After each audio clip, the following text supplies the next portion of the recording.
walking the walk, talking the talk, telling you what a CEO is all about. This is the podcast for she's only. We share our stories of leadership to inspire you. So welcome to the She Sleeps podcast for she's only. She's only a woman in leadership. So come on, CEO, you should join the show. She Sleeps podcast with Jodi Hood.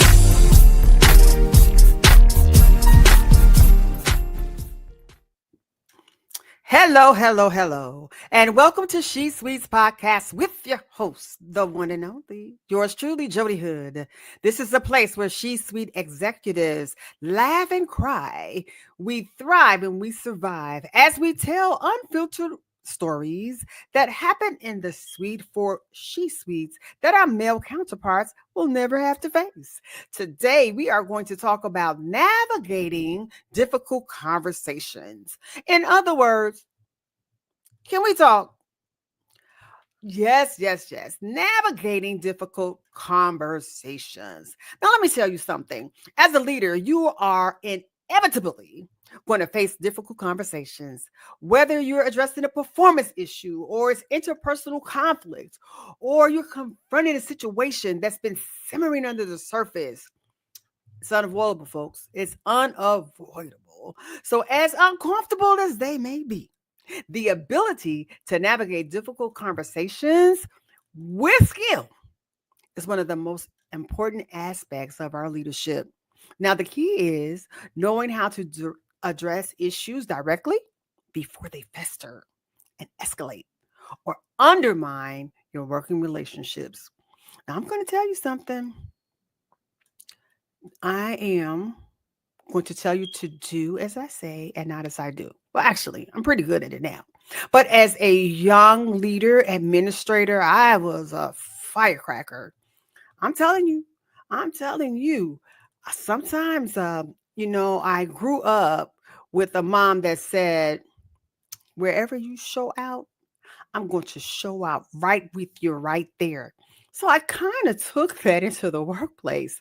And I remember so vividly, there was a worker who would come and clock in late every day and just would clock in as if she was on time. So one day I was fed up, but I had already had the conversation. You know what time we start. We don't start at 8:15. Our day starts at 7:45. It's just like I said nothing. So she's clocking in. And something rose up in me. I said, how many times are you going to come in here, swipe in 30 minutes late, and waltz around here like you're on time? Later that day, can I talk to you in your office? I said, sure, you can. Well, I think you were terribly unprofessional addressing me that way in the presence of everyone. I said, well, everybody saw you clocking in late. So, yeah, everybody heard me tell you about it too. Wrong answer. Needless to say, she ended up leaving. And I think my reputation at that time wasn't so great. At least everywhere she went, she told them about how horrible a leader I was. But you know what? You mature, you grow wiser, and you realize that there are better ways to handle difficult conversations. So that's what we're going to talk about today. As I said, don't do like I did. Don't make the same mistake. Here we go. Now, the first thing you do, you have to prepare. Set yourself up for success. A little preparation goes a long way when it comes to having this can we talk conversation.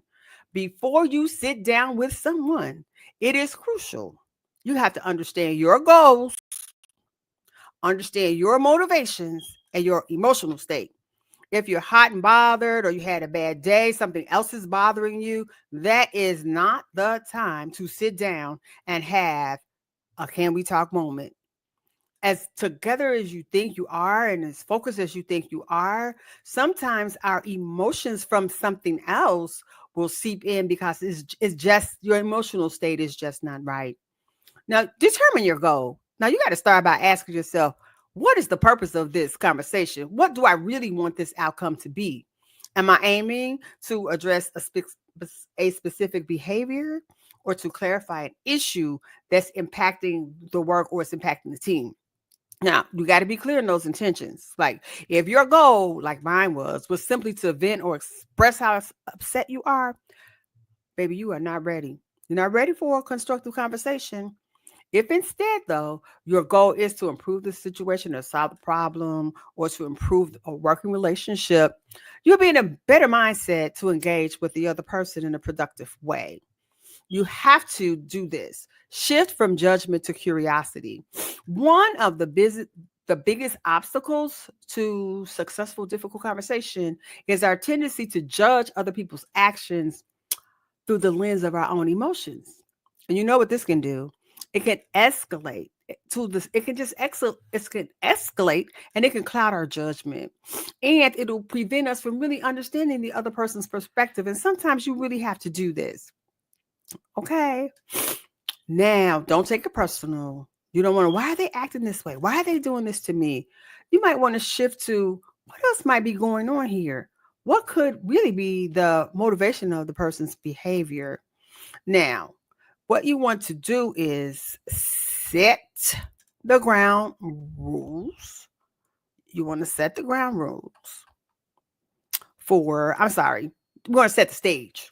We want to set the stage for a productive conversation. Okay. Let me tell you, these conversations don't happen in a vacuum. They require one, the right environment.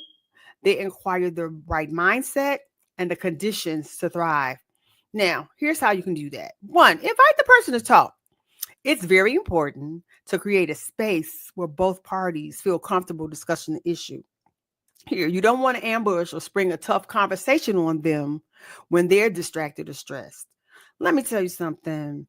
You might say something like this. I've been thinking about something and I'd like to discuss it with you when you have a moment. Can we find time to talk?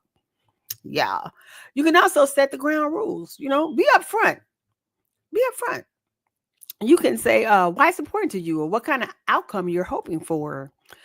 And you know what? You want to frame the conversation as something that's both parties, you and the other parties, want to benefit from. You might say something like, I really enjoyed working with you, and I want to ensure that we can continue to have a productive and collaborative working relationship. One thing I need to stress is do not, as I said before, don't ambush the person or spring a tough conversation on them when they're distracted or stressed. Let me tell you, the other day, so this particular individual was having trouble with classroom management. So we were talking, been coaching. The other coach has been working with this individual. And that particular morning, I said, you know what? I'm going to start the conversation at the beginning of the day. We've tried every other time. Let me go in here. And I simply went in and said, look, today you're going to have to show up on that classroom management. You're going to get it right. And the guy began to sob. Oh, my empathy really set in. And I had to reflect and say to myself, this was the wrong time for this conversation. The person had just come in and they travel a long way, like 2 buses in the L to get to work. It was a bad weather day. They have been battling with some health issues. It was just the wrong time. And I felt so bad. I said, you know what? Forgive me. I am so sorry. We can talk later. But had I been thinking and had been doing all these steps that I didn't do, like setting the stage and preparing myself, that would not have happened. And I really felt bad about that. So let's move on. As I said, don't do as I do. Don't do as I say. Now, number 3, let's let the person talk. Difficult conversations are a two-way street. Now, as much as you may want to get your point across, and I'm really bad at that. I'll just overtalk you sometimes. I have to tell myself, stop over talking, because it's equally important to listen and allow the other person to share their perspective. What happens is you have your mindset already on what you want to say and what the outcome is going to be. You don't even want to hear what the other person has to say. But don't do that. Let's foster two-way conversation. Don't try to win, because I'm very competitive. And it's kind of natural. You want to win. You want to win an argument. You want to get your point across. But let me tell you, this can quickly turn the conversation into conflict rather than a constructive exchange. So then we'll have to do, how do we handle conflict? So no, you don't want that. You want to keep in mind that this isn't a competition. Okay? Type A personalities? No. Alphas? No, it's not a competition. You both want to work towards a resolution and not necessarily a victory. Now, check your assumptions. We all make assumptions about why people do the things they do. And sometimes, guess what? We are dead wrong. So instead of jumping to conclusions, you have to be open to hearing their side of the story. Yeah. If you do that, you might learn some facts and some factors that are at play that you hadn't even considered. And this can help you find a better solution. Now, this one is it's like use I statements. For example, instead of saying, "You never listen to me," say, "I feel unheard when I don't get feedback after I share my ideas." So I'm going to tell you what they say this approach does. It centers the conversation on your feelings and needs rather than the other person's behavior. And what does that do? It helps reduce defensiveness and it encourages empathy.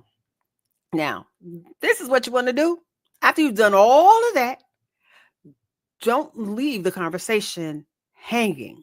You have to end with a resolution. You got to move towards an action.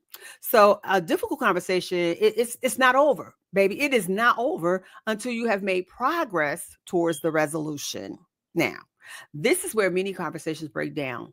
If you don't establish clear next steps, the issue may remain unresolved. And guess what? Those tensions may resurface. So this is what you're going to do. You're going to thank the other person, regardless of the outcome. Take a moment to thank the other person for engaging in the conversation. Thank you for having this conversation with me. I appreciate your openness. Then you're going to identify the next steps. If the issue has been resolved, great. If not, agree on a clear action plan, like set up a follow-up date, outlines that both parties are going to take, and clarify any commitments made. For example, I'd like us to revisit this in a week or two to check in on the changes that we've agreed to make. Now, by closing with clear next steps, you ensure that the conversation doesn't lose the momentum and that both parties are held accountable for moving forward. And we have to, in those conversations, both parties should be held accountable for, progress. Now, remain open to input. Here, we're closing. While you may have a specific outcome in mind, please stay open to the other person's input. Their perspective could offer insights that improve the situation in ways you had not even considered. Ultimately, what is the goal? Mutual understanding and collaboration, not a win.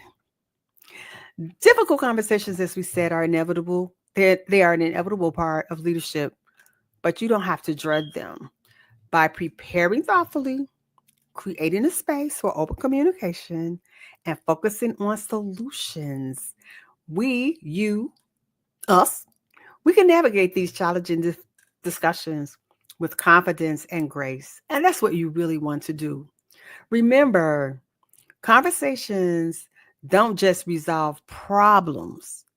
It can be an opportunity to deepen a relationship, to foster trust, and to lead to better outcomes for everyone involved. So the next time you're thinking about that question, can we talk? Make sure you are prepared. Now, you know what I'm going to say.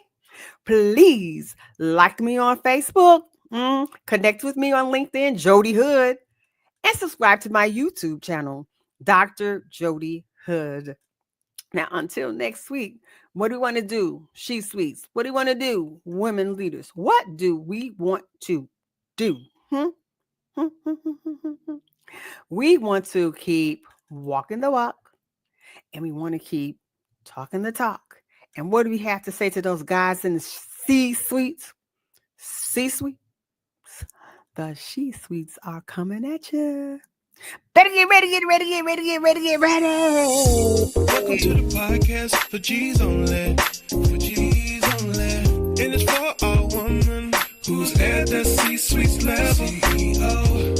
coming your way to share our stories in leadership. So we walking the walk, talking the talk, being the boss lady.